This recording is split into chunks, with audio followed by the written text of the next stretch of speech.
Hey there, buddy. We just got back from a fun mixed terrain overnighter out to the Costa Brava, up and over a paved mountain road, rolling mixed terrain, medieval villages, the whole 9 yards until we got to the coast. In this video, I thought I would give you my first impressions of the Sklar PBJ, as well as a review of some of the parts and accessories on the build. Okay, so first off, the bike, if you're not familiar, the PBJ or Performance Basket Jammer is Adam's vision of kind of a mixed terrain mountain bike slash touring bike ATB. The idea is that it's not a full blown touring bike, so it's still fun and it handles in a real playful way when it's unloaded, but is up to the task of carrying a load and going on a trip. This was a frame up build and I reused a bunch of parts, had some parts sent in to review, mostly with the goal of keeping it fairly economical. Let's talk about wheels and rubber first. The wheels are some Ritchie GX Boost Space Shimano microspline wheels. And I feel like these are a pretty good value for the money wheel set. Center locked, pre-taped, comes with Presta valves, was round and true out of the box. And when I mounted the tires, I used this really simple tire booster thing, inflated first go. It's about as turnkey a setup as I've had when setting up a bike. The wheels have a 25mm internal, so it paired well with the tires, which are the Schwabe Wicked Wills. I want to call them Wicked Willies, although they're Wicked Wills. 29 by 2.4 inches. And with that 25mm interior rear width, it had kind of like a nice predictable shape, rounded but not like overly like light bulbish. The sidewalls were well supported without being squares. So I found this matchup in terms of installation and just generally how it rode and cornered for the way I ride to work pretty good. The Wicked Wheels definitely have a slightly more trail oriented and aggressive tread than say for pavement. But despite that, I feel like it rolled fairly well on pavement and the smooth hard pack, as well as of course the chonky stuff we encountered on the terrain. If there was anything like descending was kind of a hoot because I would always look back thinking there was a car or motorcycle coming up behind me, but it was just the sounds of the tires.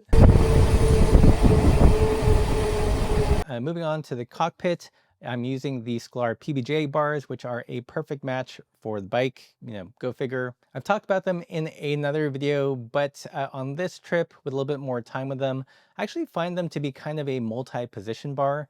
There is when my hands are on the outside edges, a little bit wider, more upright stance. Great for when you want to just casually cruise around, or also when you have to scooch back on a descent. On this trip, I actually found myself hanging on to the bends right before the bars turn flat. This seemed like a fairly comfortable, arrow position, if you will. It let me hide from the wind, stretch out just a bit more. I also use that position quite a bit on the steeper paved climbs, just because it let me pull the bike and activate some different muscles. The grips are ergon grips. The brakes, nothing fancy, some Shimano NT400s. In terms of the shifting, it's a Dior shifter. The bike is set up one by with a Dior rear derailleur and 11 to 51 cassette. Let's talk about the basket, since this is supposed to be a performance basket jammer, by the way. This blue basket is pretty cool. It's by the brand Tanaka, the brand that the folks over at Soma sells, and I paired it with the Tanaka basket mounting rack system. This product is kind of interesting because it's designed specifically to mount a basket. No zip ties here. There's some metal plates that clamp onto the wire basket, so it's super stiff and secure. And one big upside is that it gives you those Nitto-like hardware struts, which you typically don't get when you get like a Wald or some other like less expensive baskets. So the upside is that it's super secure, highly adjustable, no rattle whatsoever, and that whole system performed pretty well. The only downside is like you really gotta love using a basket, because it's not like a platform rack where if you remove the basket, you still have a platform you can put stuff on. This is like all basket all the time. So if you're a diehard basket aficionado, then this is a hardware to check out. But at the same time, it is a little bit limiting because you can't just use it as like a rando rack. For the front bag, I used a rather, I think unusual for the brand rack bag. This is by Apidura. Typically when I think of Apidura, I think of like really racy bike packing things, but this is a, rack slash basket specific bag. And it's actually pretty good. There's a lot to like about it. The way it works is it's basically a roll top. The top here, this is kind of a rigid magnetic closure that snaps shut, and then you roll it down, and then there's this kind of more elastic triangle fabric that then you hook close. Other nice touches is that there are these 4 stretchy pockets, so you can put wrappers here, maybe some snacks. I'd be wary of putting important things here because I did have like a multi-tool fly out at one point, but it's good for, carrying, snacks and stuff like that. The way it attaches to your rack or your basket is it's got 2 straps here in the front that run through the wire mesh and connect to the back here. And then there is 1 strap that runs horizontally along on the bottom of the basket to hold it in place. Overall, this performed really well. Actually, I was quite delightfully surprised by this. It's a cool take on a basket bag. If you want something more technical or more waterproof, this is waterproof, by the way. I do like the added functionality of these side pockets. Allegedly, you can run this on a rack, but to be honest, I have a hard time seeing that happen because while there is some kind of rigid support here on the bottom, I feel like unless you have something perfectly flat that kind of props the whole bottom up, then there might be a tendency to sag over the sides of something like a rando rack. So you'd need like a fairly wide pertour bag to give it full support, or again, a basket. But overall, a pretty cool and unexpected product from the brand Apidura. Okay, moving backwards, I was rocking our silver dropper posts project that we did with Soma Fab. No problems whatsoever. The way I used it the most is, we'd have like this big long climb up L's, and then at the top I'd activate the dropper, and just lets me tuck in a little bit more, hide from the wind on those faster descents. Clearly not great if it's constantly rolling and you have to grab beneath your legs constantly, but for those long mountain climbs and long mountain descents, that's where a dropper post like this comes in handy. Last bit of gear I tested on this ride was the new Ortlieb quick rack that attaches to the through axle. So with this system, you get a specific through axle to your bike, then you screw on the nubbins on the sides, and then you use the quick release mechanism. I found it really rigid and secure. Again, no rattling, no wobbling. It just felt like a regular rack. I will say one problem I have encountered with this is because of the way the lever of the quick release mechanism attaches, it's facing rearward. I found that it interferes with the cable of almost every single rear derailleur I've tried. I feel like this was less noticeable on the non-through axle version, just because you could use eyelets that were above above the axle point.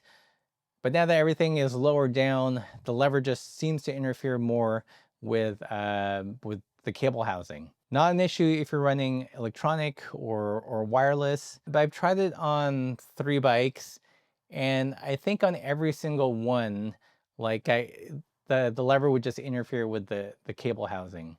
And the only way I'm able to actually get this on here is to pre-attach the nub to the right side, screw that part in, and then use a quick release on the left side of the through axle. In this way, it's still kind of quick release-ish, but not as elegant a solution as I had hoped. Again, rock solid. For intermittent taking on and off, probably not a big deal, but this does make me understand why the tail fin system clamps the way it does, as opposed to the way Ortlieb has done it here. A little fiddly, but still works great.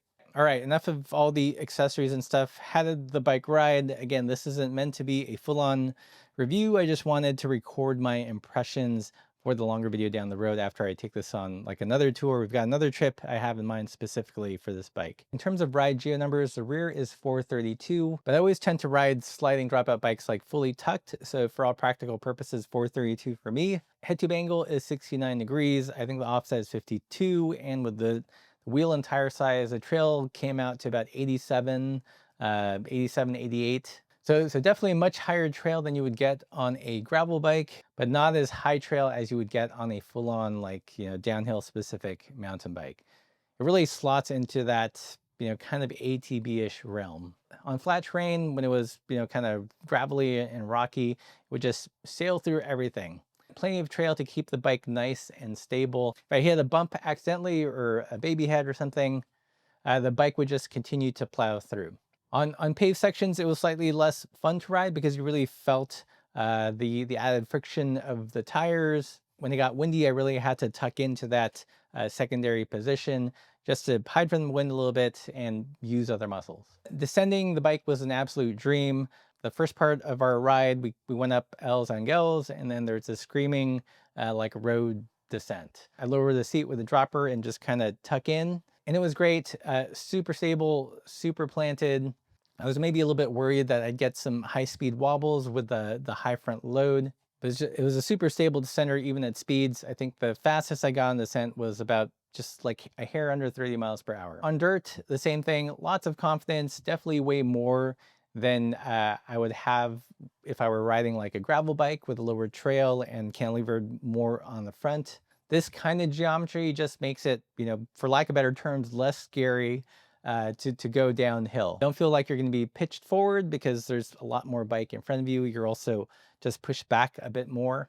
Plus the higher trail makes it so that doesn't feel super squirrely when you're hitting small rocks and bumps. In terms of climbing performance, again, this is where I was a little bit pleasantly surprised.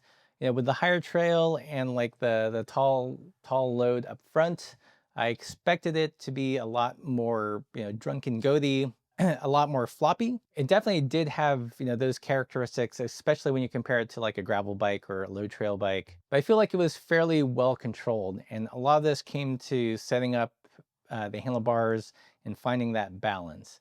And by this, I mean, you don't want to run along stem because I'll just cantilever more weight.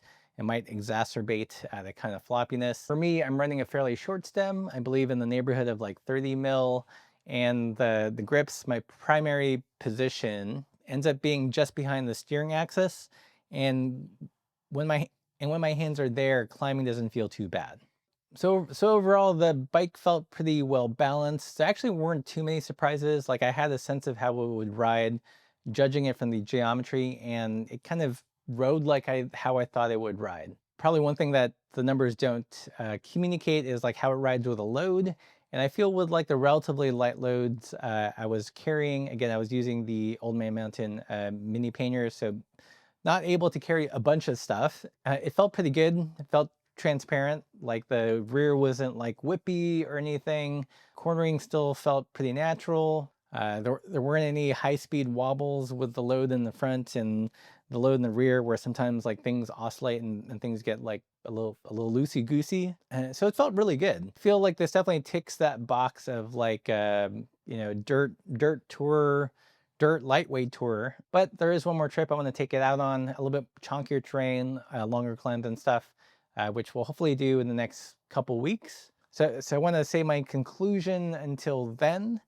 But the Sklar PBJ, so far so good. Okay, so this is the inevitable part of the video where someone's already typing, well, that bike is just like X, like a bridge club, like a ogre, like a gravel bike, like a 90s mountain bike. And before you hit enter, please consult Bike Insights, because sometimes bikes can look the same but are completely different. Like a quick 5-second comparison of this and the bridge club, and they're completely different bikes. That said, if you do want me to compare the PBJ to an actual bike, let me know in the comments below and I'll be sure to take that into account for the final video. If you found this video helpful or entertaining, please consider supporting the channel by joining us on Patreon. It allows us to focus on these kind of niche-y bikes that the bigger bike media channels don't focus on. I mean, how many people are going to be talking about baskets on their YouTube channel, guys? Come on, help me out. Join us on Patreon, buy some merch, become a YouTube member, all that good stuff. As always, keep the supple side down.